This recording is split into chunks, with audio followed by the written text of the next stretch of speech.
Cuando ser bueno no es suficiente. Parte 2.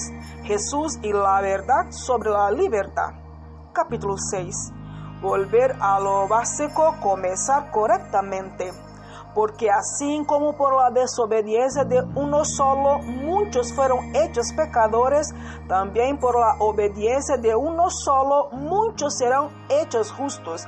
Y cuanto a la ley, esta intervino para que aumentara el pecado, pero donde abundó el pecado, sobreabundó la gracia. Y así como reinó el pecado en la muerte, reine también la gracia, que nos trae justificación y vida eterna por medio de Jesucristo nuestro Señor.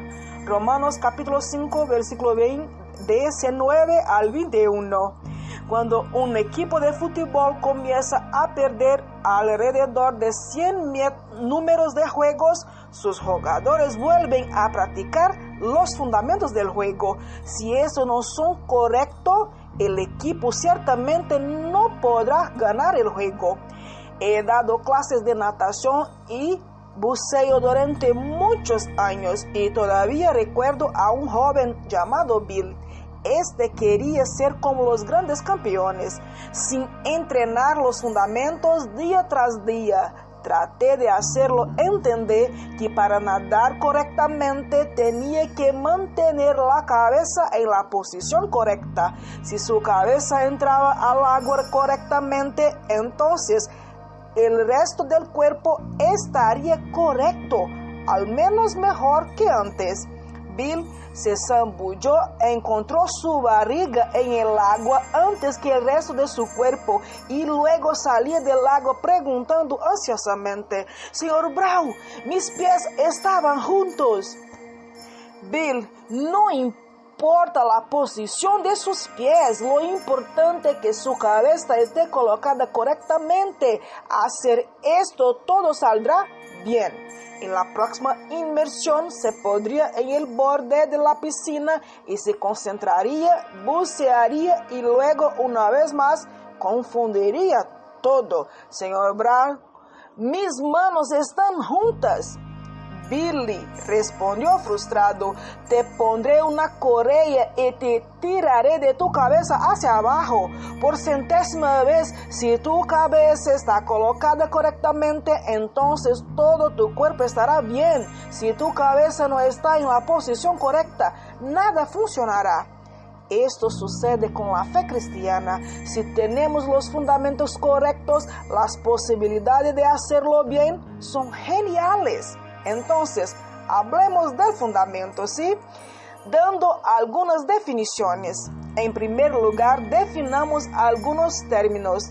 Esto puede parecer redundante si eres cristiano desde hace mucho tiempo, pero puede ayudar a los nuevos de la familia de fe. Primero, examinemos el término justificación. La justicia lleva consigo fuertes connotaciones. Significa poner las cosas en orden, en platos limpios. La justificación es, por lo tanto, el proceso por el cual llegamos a ser justos en el cristianismo. La justificación por la fe es la doctrina bíblica que enseña que cuando recibimos a Cristo, somos reconciliados con Dios y llegamos a ser justos ante Él solo a través del sacrificio de Cristo. ¿Alguna vez ha escuchado la historia del juez que tuvo que juzgar a su hijo por conducir ebrio? El juez, que quería cumplir con la ley, multó a su hijo con alto valor. Cuando salió de la sala del tribunal, él mismo pagó la alta fianza que había terminado, que era esta: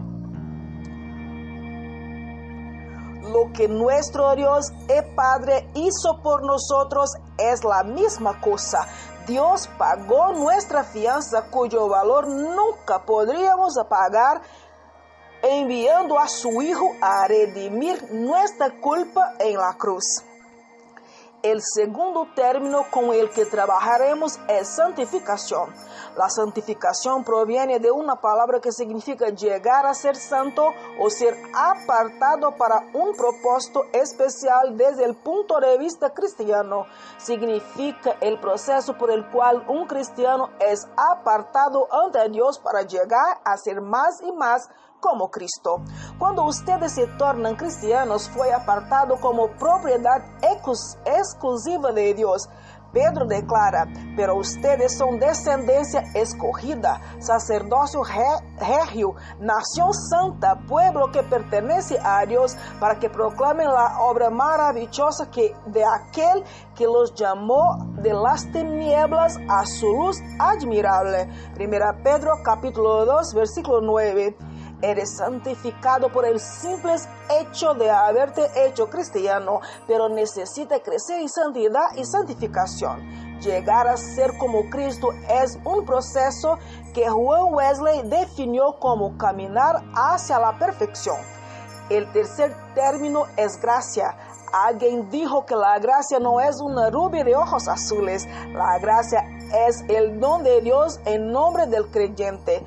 Un padre sorprendió a su hijo fumando y le advirtió: sabes que estoy triste. Siempre te dije que serías castigado si fumabas y ahora mereces ser golpeado.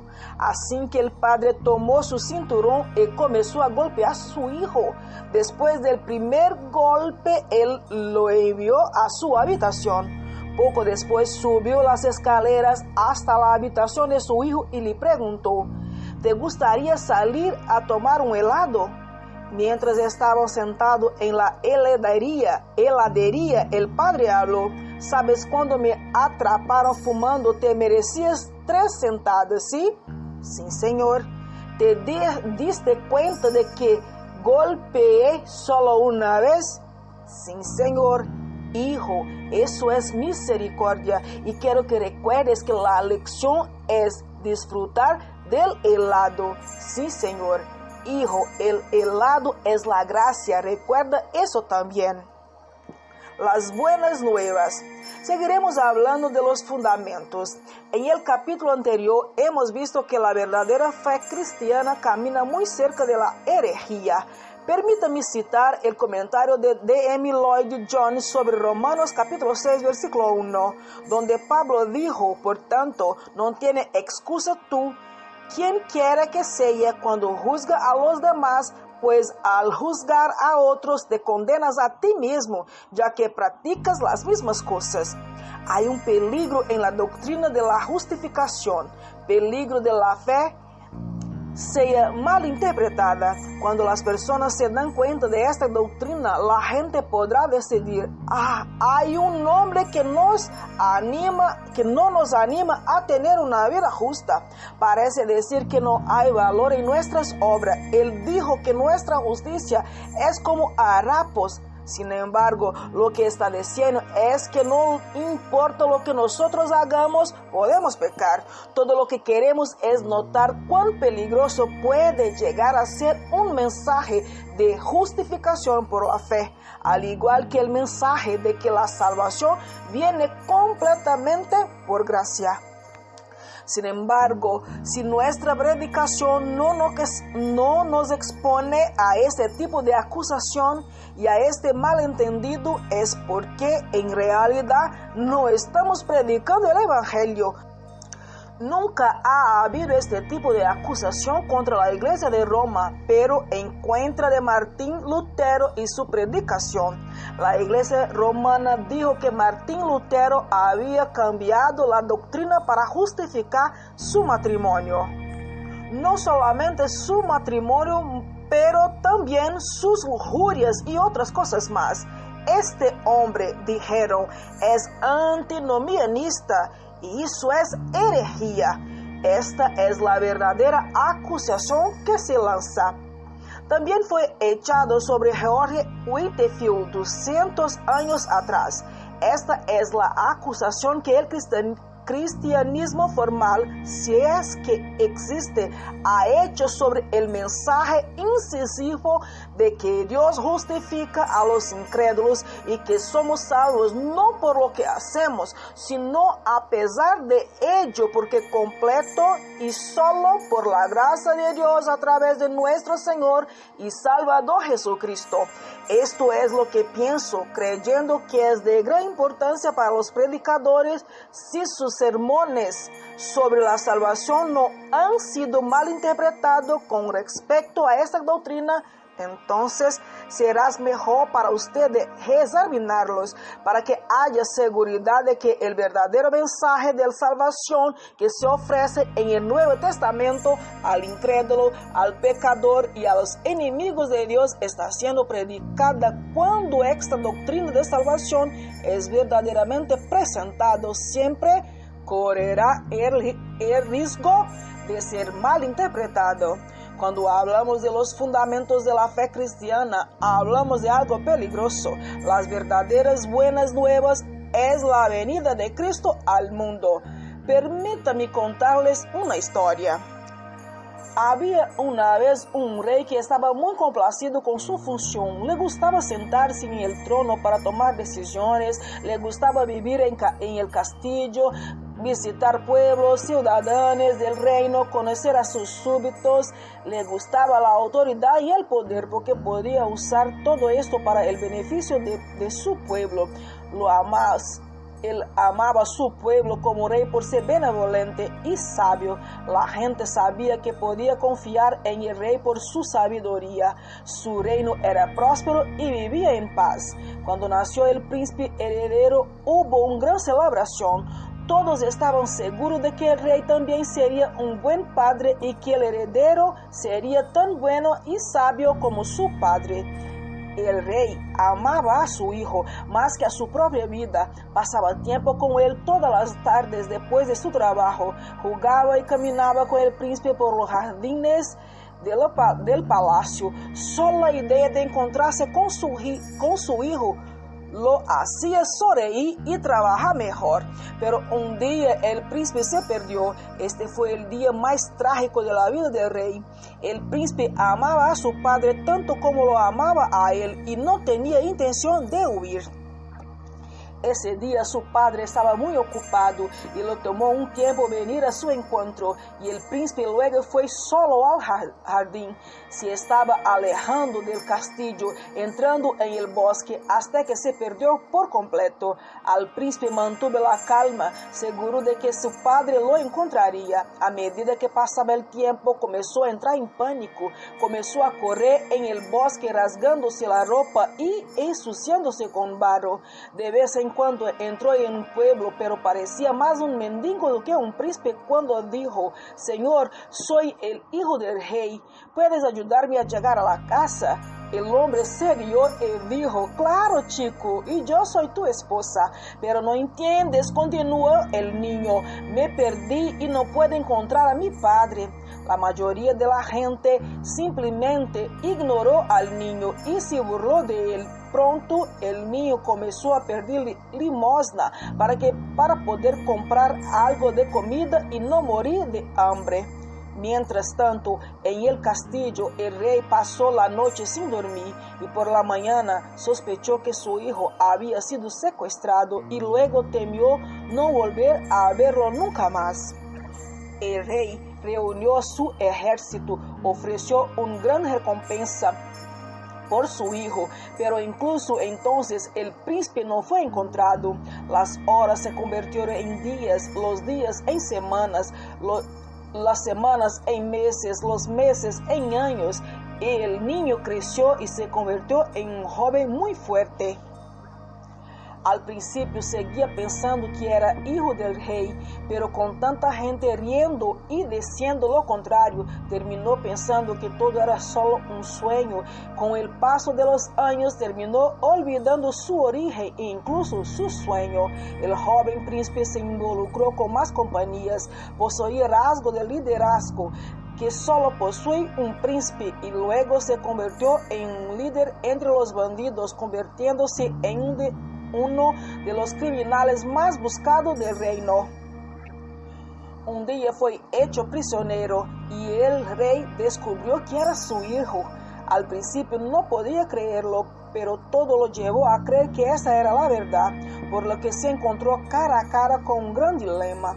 El rey, justo y bueno, amaba a su hijo, pero también tenía conocimiento de los terribles crímenes que el joven príncipe había cometido. El príncipe fue llevado a juicio, condenado a muerte por sus crímenes y luego arrojado al calabozo del palacio para esperar su ejecución. La noche antes del día en que iba a morir, el rey fue a la mazmorra, abrió la puerta de la celda, miró al niño largamente y dijo: «Eres mi hijo, ya sabes». Alguien me dijo: «Todos estos años no tenía curiosidad para saber sobre tus padres, a veces, pero como vivía bien, no era tan importante. Mi hijo, nunca dejé de preocuparme por ti, dónde estabas o lo que te había pasado. Nunca dejaste mi corazón o mi mente. Mi hijo». El rey continuó con voz temblando de emoción y con lágrimas rodando por tu rostro envejecido.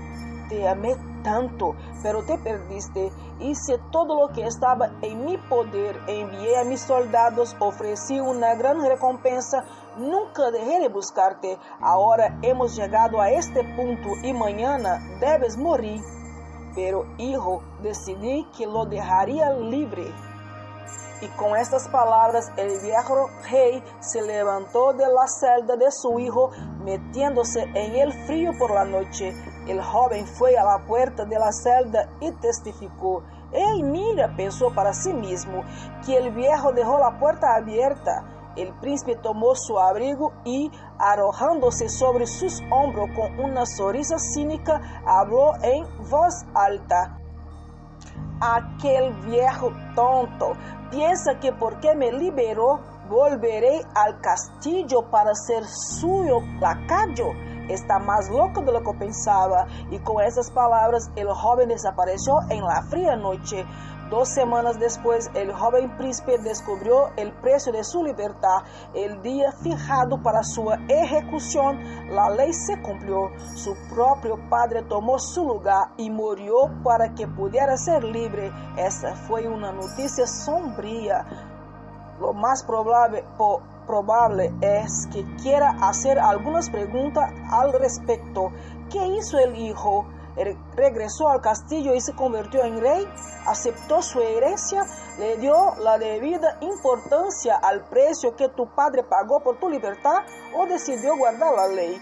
No estoy seguro de nada porque ves bien quién eres el hijo.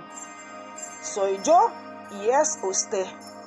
Las escrituras dicen: «A la verdad, como éramos incapaces de salvarnos en el tiempo señalado, Cristo murió por los impios.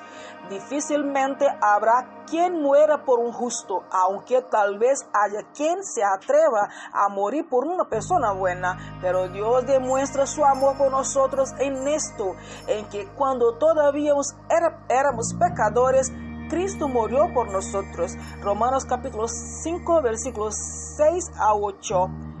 Más buenas noticias. Cuando te convertiste en cristiano, si es que lo hiciste, notaste que se pagó un alto precio por ti. Cristo murió en la cruz por tus pecados y ahora eres justo ante Dios. En ese momento tu relación con Dios ha cambiado. Ahora ya no eres solo su criatura, ahora eres tu hijo y parte de tu familia. Por lo tanto, ya no hay ninguna condenación para los que están en Cristo Jesús, pues por medio de Él, la ley del Espíritu de vida te ha liberado de la ley del pecado y de la muerte. En efecto, la ley no pudo liberarnos porque la carne anuló su poder.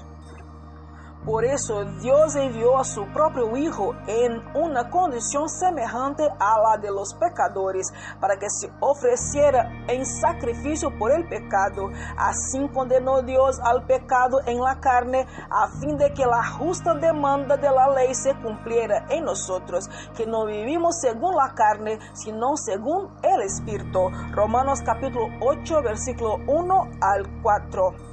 Este es el fundamento de todo. Otra cosa es fundamental, es que en el momento en que Dios se convierte en tu Padre, Él nunca más dejará de serlo. Poniendo estas palabras en lenguaje teológico, nos damos cuenta de que no solo justificación, el hecho de que eres salvo, viene por gracia, sino que tu santificación, el hecho de llegar a ser más como Jesucristo, también viene por gracia. El problema es que la mayoría de los cristianos piensa que son salvos por gracia, pero ese crecimiento viene por nuestro propio esfuerzo. Muchos de nosotros creemos que cuando fuimos salvos, Dios los limpió de los pecados de nuestra rebelión. Es decir, una mentira y ver profundamente desde el infierno. Preste atención, Dios quitó nuestros pecados y los desechó y ya no los recuerda. Estos pecados se volvieron irrelevantes debido a la sangre de Cristo. Estoy seguro de que has escuchado la historia de un granjero que acaba de casarse en una iglesia rural. Él y su joven esposa, todavía vestidos con sus trajes de boda, se fueron de la iglesia en un cochecito. Después de caminar más o menos 1 kilómetro, el caballo tropezó. Colocando el carrito en el hombro, el granjero bajó, fijó los ojos del caballo y dijo: "Esta es la primera vez". Poco tiempo después sucedió que el caballo tropezó de nuevo. Estupefacta, la joven esposa observó como el granjero salía del carrito y de nuevo se colocó frente al caballo y fijando sus ojos en él, lo amenazó. Esta es la segunda vez. No caminaron ni media milla cuando el caballo tropezó de nuevo y el granjero tomó su arma, salió del cochecito y le disparó al caballo. ¿Por qué hiciste esto?, gritó la esposa. Él solamente ha tropezado. El granjero tomó su lugar en el cochecito, miró a su esposa y dijo: "Esta es tu primera vez". No podemos aceptar un comportamiento como este, pero eso es exactamente lo que llamamos Dios. Creemos que Dios nos trata de esa manera y esa ha sido la gran tragedia de la iglesia. La palabra evangelio significa buenas nuevas y no puede haber buenas nuevas si se aplica solo a mi entrada en la familia de Dios y no con respecto a mi permanencia en esta familia. Si no puedo ser lo suficientemente bueno para entrar en el reino antes de ser cristiano, lo que me hace pensar que puedo ser lo suficientemente bueno como para permanecer en el reino. Una amiga cristiana se convirtió hace un año. Me dijo justo antes de abandonar su fe: "Pastor, no puedo soportarlo más. Antes de convertirme en cristiana tenía problema de culpa y autoestima. Ahora el problema se ha intensificado y ha empeorado cada día. No creo que me esté alejando de Cristo. Necesito tiempo para racionar y decidir, pero creo que ya no puedo vivir con los cristianos por mi felicidad, sino por mi supervivencia". ¿Qué le pasó a mi amiga? Algo muy malo. En mi corazón sentí el deseo de ayudarla, pero conociéndola a ella y por amarla, sabía que lo que ella dijo era real, que señalaba una realidad de la familia de Cristo que ya la había consumido. No aconsejé tener comunión con otros cristianos, pero tampoco aconsejé lo contrario. Escuché atentamente y dije que un día volvería y entonces sería entendida por todos. He orado mucho para que estas palabras se hagan realidad. Y Stephen Donaldson escribió 2 trilogías muy agradables: Crónicas de Tomás, Alianza, un pacto que cuenta la historia de Tomás, el pacto y sus esfuerzos para sanar la tierra herida, un reino de miseria y peligro donde una lucha amargamente contra el pecado y la locura personificada por el Señor falla. Los libros 2 de la segunda trilogía habla de una amiga de Alianza, Tilia Avery, doctora que fue involuntariamente atraída a la tierra y a Alianza. Chile es muy sensible a esta tierra y a Tomás Alianza, que fue herido. Entonces se tambaleó por el descubrimiento, se dio cuenta de que la herida era más grande que una puñalada en el pecho, era un golpe en el núcleo de la tierra, agujero que lo convertía en un infierno profundo. Ante ella y su borde, una pendiente empapada cuya sangre se aplicaba sobre ella, era la vida de la tierra sangraba para morir antes de que pudiera llorar, había sido arrastrada sobre la superficie, asesinada. La semana pasada nos saludaron amablemente por alguien. Un hombre se me acercó diciendo: Pastor, no me conoces, pero he estado asistiendo a esta iglesia durante unos 6 meses. Siempre estoy en la última fila, prestando atención. Ya no me involucro con el trabajo porque en la última iglesia a la que asistí me dolieron mucho los hermanos. Así que me quedo allí en el último banco escuchando la predicación, las risas, los chistes y gradualmente he sido sanado de mis heridas, tristeza, marcas. Tu iglesia es un lugar de sanación y quiero agradecerte por eso. Para eso es la iglesia. Vivimos en una tierra herida, usando las palabras simbólicas de Donaldson. Vemos con asombro que la iglesia, la tierra de Dios, no es nada diferente porque con nuestro espíritu estrecho, sin amor y cuidado que no trae perdón, hemos cerrado la puerta de la iglesia a aquellos que no tienen a dónde ir. Cada vez que el pueblo de Dios se separa de la medicina redentora de la gracia, lastimamos la tierra creada y cultivada por Dios para los suyos.